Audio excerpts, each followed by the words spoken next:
शाबाश. चला पुढे कोण येते? चल सार्थक चल. बघा आपल्या कुंड्या सुद्धा 9च आहेत बरं का. इथे कुंड्या सुद्धा 9च आहेत. चला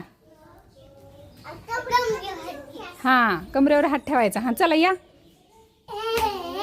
शाबाश.